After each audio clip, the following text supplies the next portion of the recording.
delighted to have with us Dr. Ishwar Bhatt, Honorable Vice Chancellor, Karnataka State Law University, Hubballi, as a chief guest today for the event.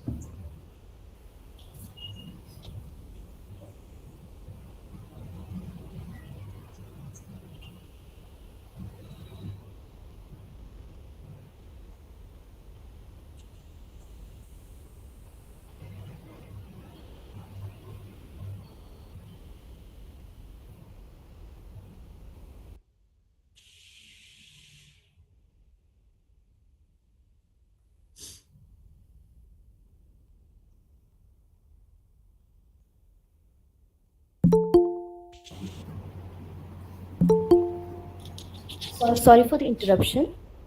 We have with us Dr. Tarna, Principal, SDM Law College, Mangaluru, Dr. Balika, Vice Principal, SDM Law College, Mangaluru, and our resource persons for the day, Mrs. Anjusha Putanpure, Ms. Deepthi Bhatt, Mr. Panduranga, Dr. Rajshri Skemi, the faculty convener, Mr. Karthik Anand, faculty co-convener technical. The organizing committee members, Ms. Apurva Shetty, Ms. Momin Mufida Begum, Ms. Purvi Balika, Ms. Subbalakshmi KP, and Mr. Darshan, and all the fellow participants. Thank you all for joining us today. Every great event marks its beginning with the blessings of Almighty. To achieve the noble goal of this event, let's invoke the blessings of God. Let's embrace this divine moment by closing our eyes while I request Ms. Sri Lakshmi to lead us into the prayer and grace the occasion with a prayer song.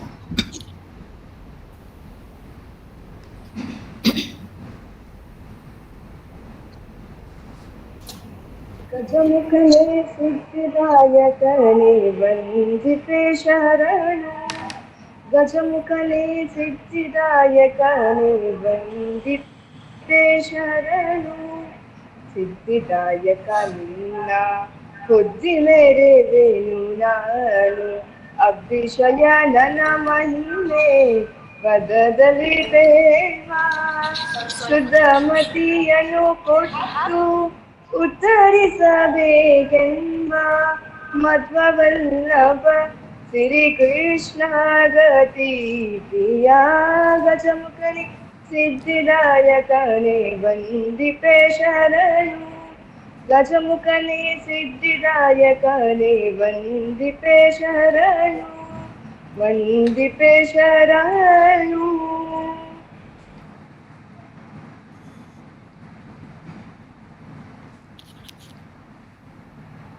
Thank you, Ms. Sri Lakshmi, for making us to feel the presence of God and helping us to invoke the blessings. As we have marked the beginning, I would like to request Dr. Rajshri Skemi, faculty convener of the event, to introduce our chief guest and deliver the welcome speech. Over to you, ma'am. When the winds of change blow, some people will walk. Mic. When the winds of change blow, some people build walls while others build windmills. It is clear that today's youth is here to build the windmills. Friends, unless the sun dies, winds stop, plants die, and rivers stop running, there will always be green energy to be had. That's the power of renewable energy. It is said the future depends on what we do in the present. The future is green energy, sustainability, renewable energy. We are here to build our future on sustainable development. Welcoming guests with cheerful hearts is our Indian culture. Good morning to all who have gathered here. As we are in the beginning of our international conference, I am here to welcome all the eminent personalities for this inauguration program. Friends, sunshine is a welcome thing, brings lot of happiness. Welcome every morning with the hope that our first hour set the theme of success and positive action that's certain to echo through our entire day and through the future. So let us welcome a day with knowledgeable resource persons and their insights about the theme. We are happy that Professor Dr. Ishwar Bhatt, Honorable Vice Chancellor, Karnataka State Law University, Hubballi, has agreed to be with us today in spite of his busy schedule. Take this opportunity to introduce and welcome Professor Dr. Ishwar Bhatt. Professor Dr. P. Ishwar Bhatt, born in 1955 at Badnur village, Puttur Taluk. He had early education in Badnur and Puttur and studied in Vivekananda College, Puttur and Udupi Law College. He had LLM degree. You can be brief about introduction. No, Sir, it's an honor. yes, no. It's an honor to speak about you, sir. Please, Just a two sir. Allow me, sentences. sir. Allow me, sir. Two sentences. Sir, allow me, sir, please. Only two sentences. Okay. Sir, Yes. sir has handled 5 research projects, guided 21 candidates for PhD successfully. He was a Fulbright Nehru Institute Fellow and involved in co-teaching. Yes. Sir, please, let me complete, sir. Let me conclude, sir. In Columbus Law School, Catholic University of America in 2010, and got many other awards like Shastri Visiting Lectures, Kingston, Canada, then Saswar Fellowship. Time is not a renewable energy. Time is not a renewable energy. Time is exhaustible. Okay, you can go ahead. I'll conclude, sir. Give me a minute. I'll You conclude. can conclude. Sir has authored, yes, sir. Sir has authored many books, and sir has received Professor Upendra Bakshi National Award for Research in Law in 2020.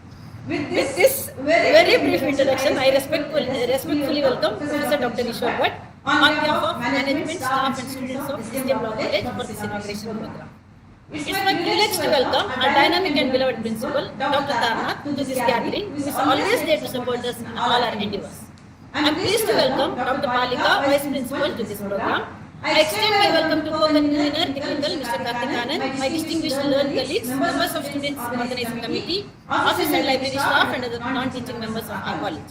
It's my immense pleasure to welcome the most important persons, the national and international participants, and my beloved student friends for this program. Friends, remember how much knowledge you gain depends on your willingness to learn. Welcome one and all.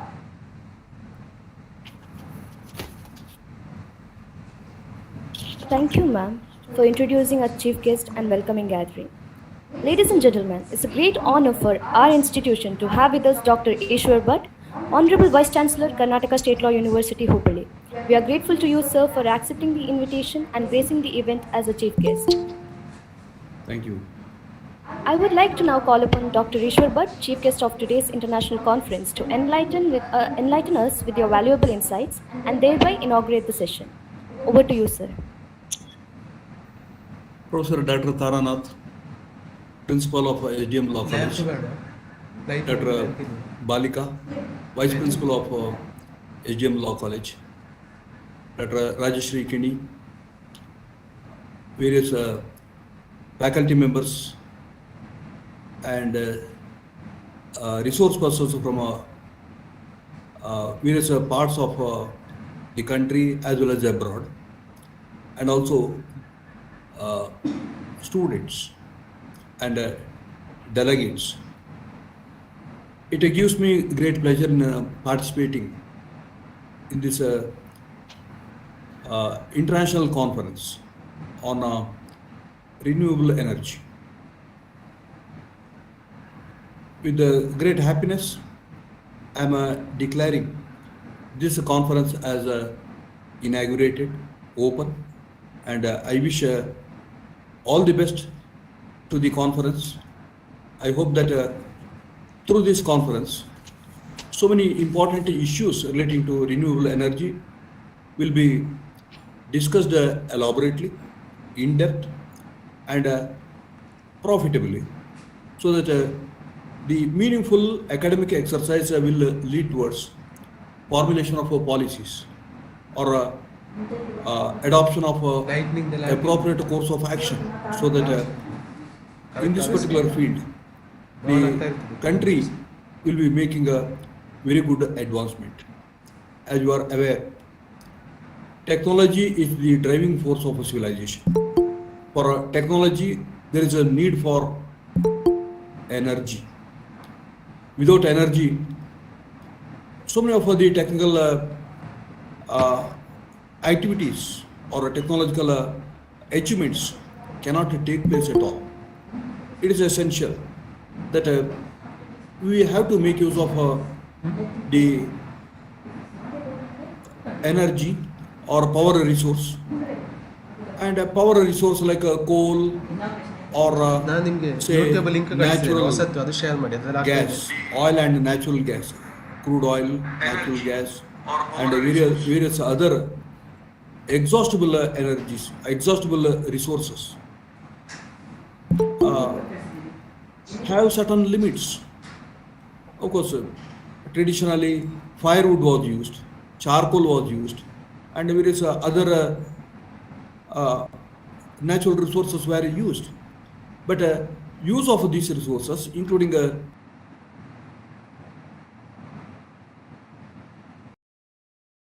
these are all exhaustible resources. Now, when these exhaustible resources are exhausted, what will happen to the future world? Will we be able to give to the future generation the same amount of natural resources and assets that we had inherited from our forefathers? Or whether we'll be keeping the nation as well as the whole globe impoverished after our exit? This particular issue has bothered the policymakers relating to energy, and they consider that it is essential to go for a renewable energy and put a limit on exhaustible energy resources, so that exhaustible energy resources can be conserved for the future. There could be appropriate balancing between technology and development, no, technology and environment, and through better protection of environment, the challenges related to technology can be adequately met. See, for various problems that are created by technology, the answers are to be found in a technology itself.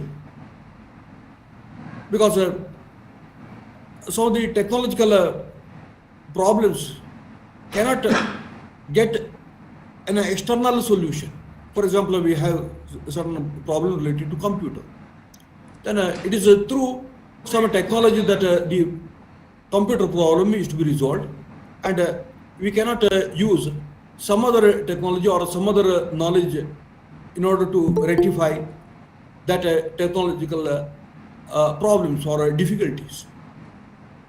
See,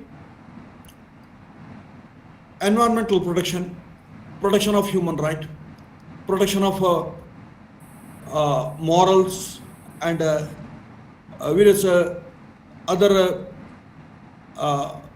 principles relating to, say, administration of justice, etc. These are the primary values of any civilization, and these civilizational values have to prevail over the technological developments. Between technology and other values, suppose there are conflicts, then how best we can internalize the values so that technology can be controlled and technology can be facilitated by application of these values. About that we have to think. That is why we have certain efforts made in the recent past, during the last 3 or 4 decades, about renewable energy. In the 21st century, especially after globalization, the problem of non-renewable energy or exhaustible energy was acutely realized. People consider that this is a very serious problem, and when there is a huge expansion in a technological development, huge expansion in a human population, demands of the society, and so many other things, then of course the pressure is upon the energy front. About 40 or 50 years ago, there was no so much of pressure upon say electricity resource, and even without electricity, villages used to perform their normal activities. But in course of time, things have changed. It is not possible to have even agricultural activities without energy resource, because pumping of water or running of the agricultural machines or so many other things require some energy resource. Thus, in such circumstances, we have to think about the increasing demand for energy that can be met by production of more and more energy. Thus, the policymakers, scientists, and thinkers, they turn to renewable energies, especially solar energy, wind energy. Of course, everything started with the hydroelectric power. Hydroelectric energy was the first type of non-renewable, renewable energy. It is ever renewable. It is ever renewable energy, and all these types of resources, hydroelectric energy, or the solar energy, solar power, or wind power, or the thermal power of seawater, and so many other inventions are taking place in this field. And if we are able to make use of ample availability of solar energy in the country or wind energy in the country, we'll be able to overcome the problem of deficit in a energy sector. It is essential that the society has to think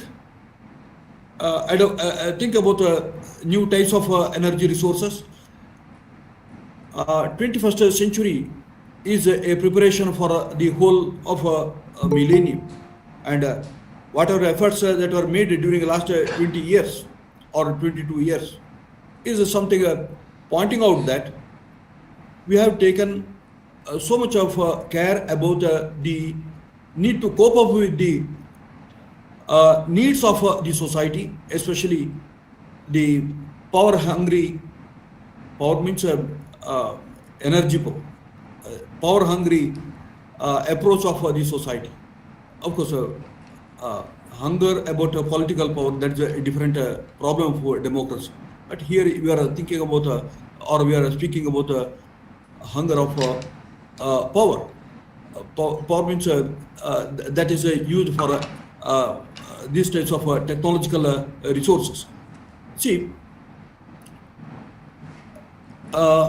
in 2003 or 4, Electricity Act was enacted, and this provided incentive for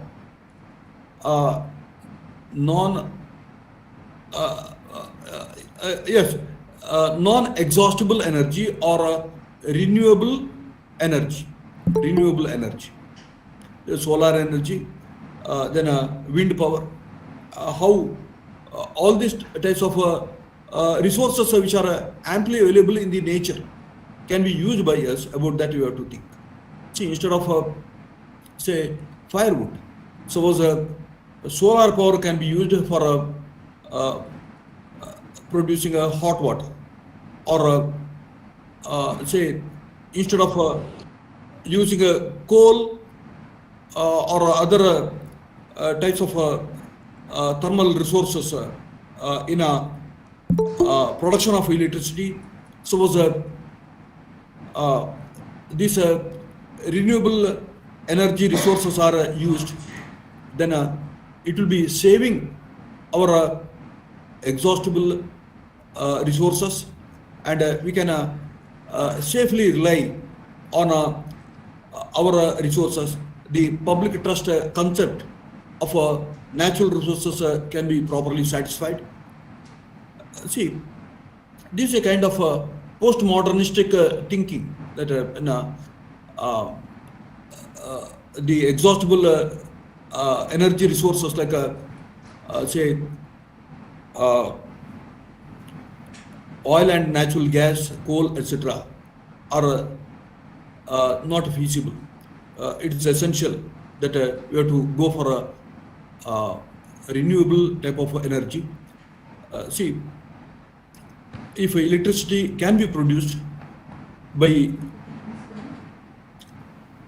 natural methods, I mean by using natural resources without causing any kind of a burden upon the nature, or without causing any adverse impact upon the bearing capacity of the earth, then we can avoid various types of disasters or calamities, and our future generations will have access to natural resources, and they will be able to live the normal life.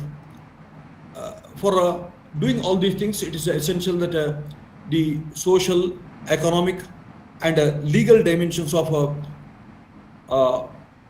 renewable energy are to be taken into consideration. How exactly this renewable energy can be supported through legal measures? Already we have administrative policies about funding of solar power projects, or wind power projects, or various other power projects which are a substitute to the non-renewable energy. See, the person who makes his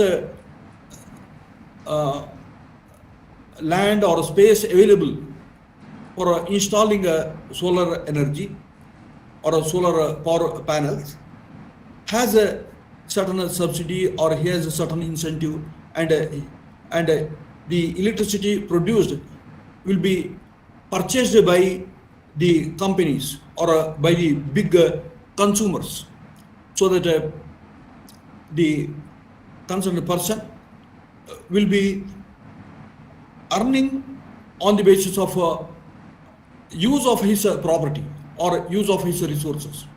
One has to make use of resources that are available for him for economic gain. That is the legitimate expectation on the part of such individual. But there also he should ensure that the use of such spaces will not be causing some other type of adverse effect upon the atmosphere or upon the environment. Recently, I came across one news item pointing out that a person who had made available his land of 5 acres just for the sake of production of solar energy, kept a whole of his land fallow, and that land, because of the continuous shade during the daytime and night, had certain adverse effect upon the soil, and yes, it was identified by scientists that after some time this land will not be used, or it cannot be used. It cannot be used for say agricultural purpose or some other purposes. Keeping land unused and keeping land under dark for several years will be causing certain adverse effect upon the use of that soil. So this type of adverse effect is to be avoided, whereas some other measure is to be adopted.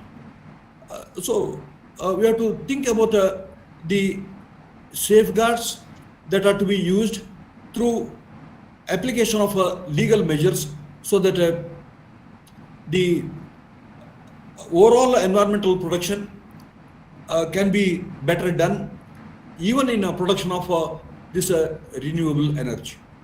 Solar power, solar energy is renewable, but suppose this has this kind of adverse effect, or suppose the greenery that could be a source of strength for the earth is reduced because of the huge solar panels that are installed in acres together.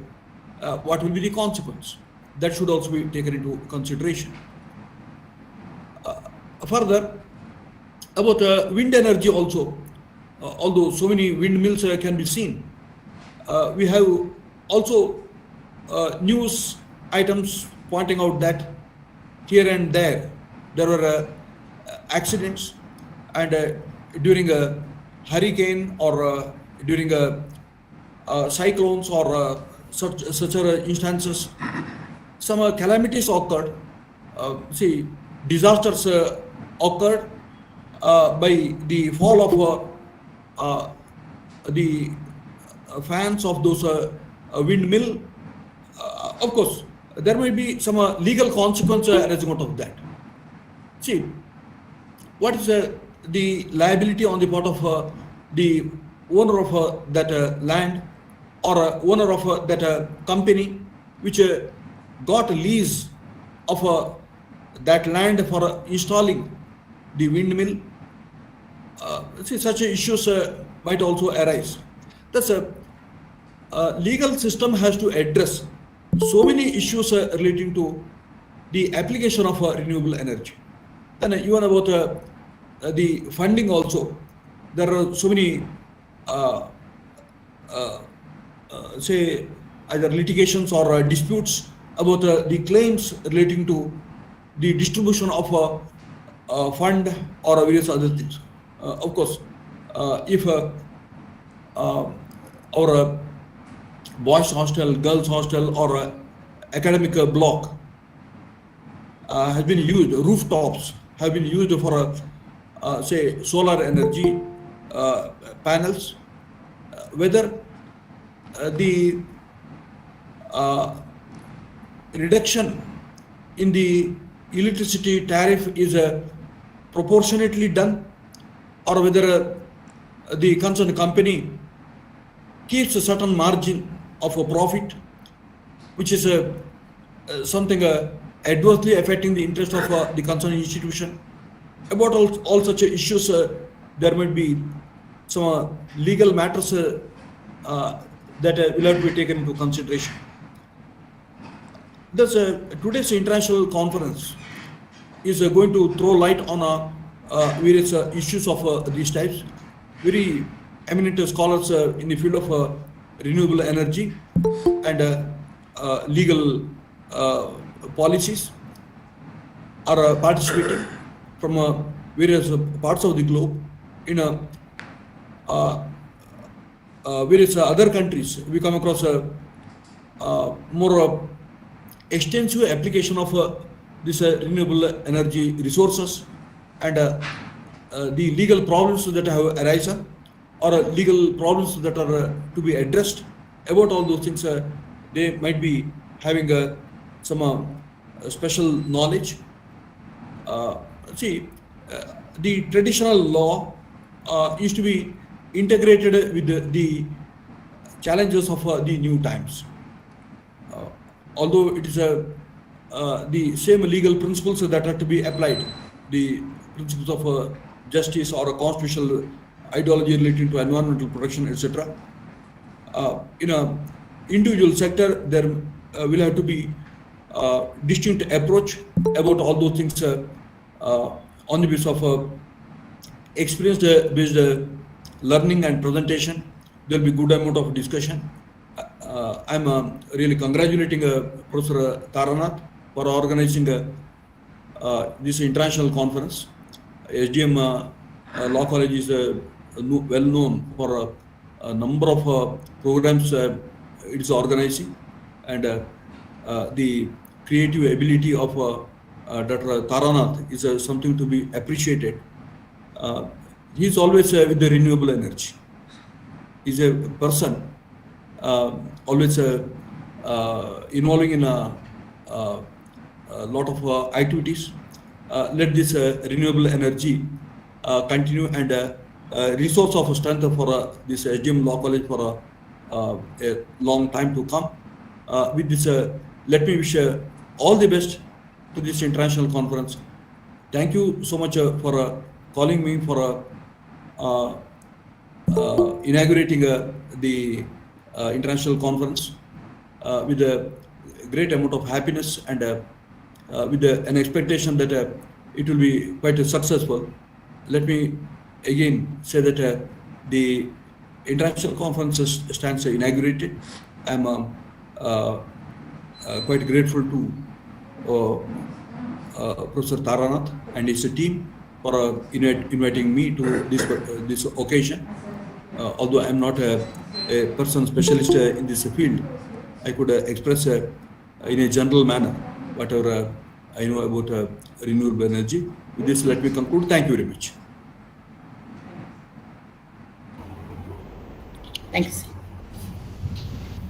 Sir, we have been now encouraging a purpose to achieve the global solidarity in ascertaining eco-friendly measures towards a progressive future and sustainable development with the help of renewable energy resources. Thank you, sir, for sharing us with your valuable insights and for inaugurating the session. Light brushes the darkness away. As a customary practice, we always light an auspicious lamp. But since this is a virtual international conference, we now would like to present a virtual inauguration of the through a digital lighting of lamp.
Now that the event has been inaugurated, I request Dr. Tarnath, Principal SDM Law College, Mangaluru, to deliver the presidential address.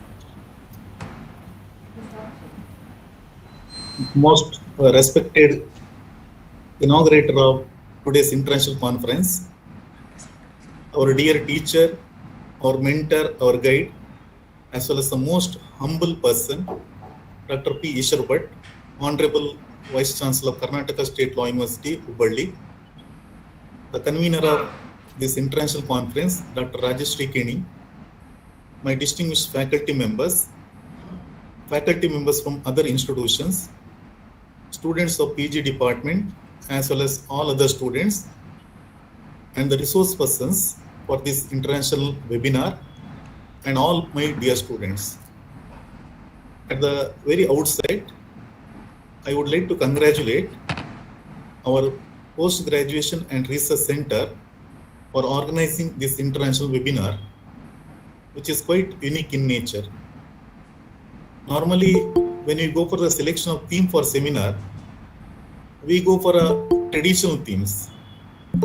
However, my conference convener, Dr. Rajesh Keni, when she approached me, she said that let us do something different. Let us take an innovative topic, a contemporary topic.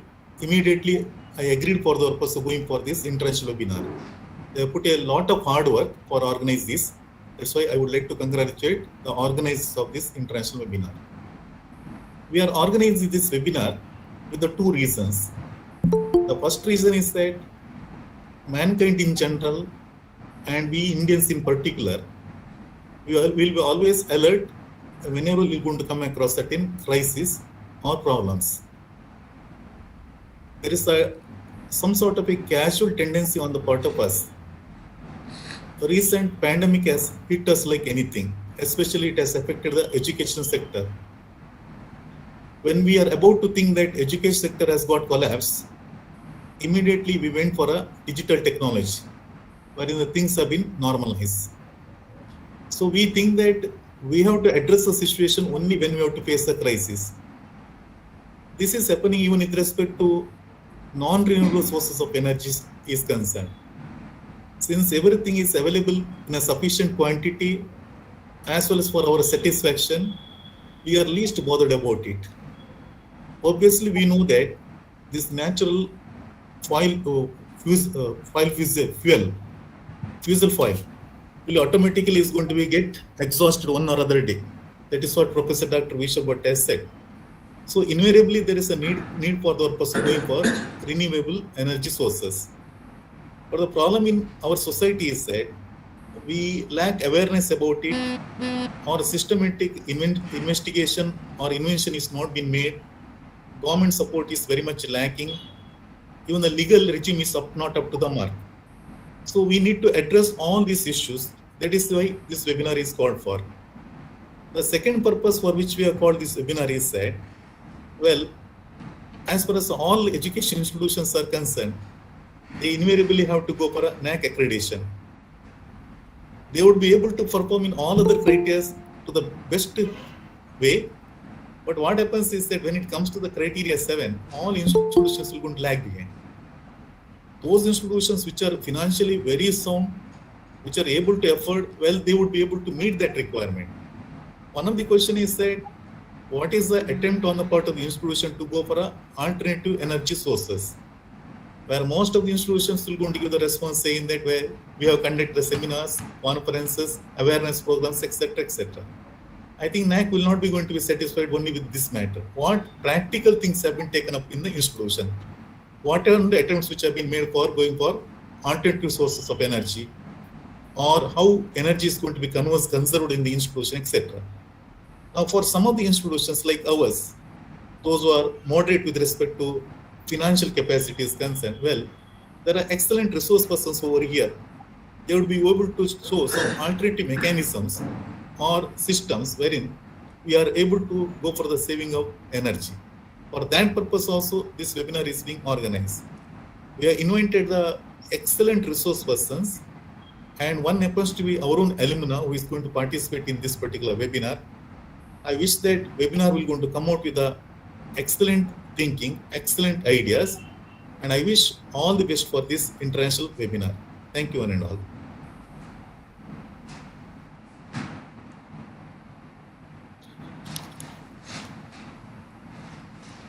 Thank you, sir, for sharing your valuable words of wisdom. We have reached the concluding part of this inaugural session, so without consuming much of the time, I request Mr. Karthik Anand, Faculty Co-Convener Technical, to deliver the vote of thanks. Over to you, sir. Good morning to everyone. It has been such an honor to be a part of this conference. I, Karthik Anand, the Assistant Professor, on behalf of management, principal, staff, I would like to extend my heartful gratitude to our esteemed guest, Professor Ishwar Bhatt, Honorable Vice Chancellor KSLU, for inaugurating the session and insightful thoughts on renewable energy. Thank you very much, sir. I also extend my thanks to our beloved Principal Dr. Taranath, presiding over this session. Thank you, sir. I also extend my sincere thanks to Dr. Balika, Vice Principal, Dr. Rajeshri Kini, Faculty Convener of this international conference, and heads of the department, and all the teaching staff. I also extend thanks to all the resource persons agreed to share their knowledge in this conference in various technical sessions. A wide range of applause and thanks to all the participants. Finally, I would like to thank all of you present here for making the time to be with us today and helping us for make this virtual event. Thank you, Anand.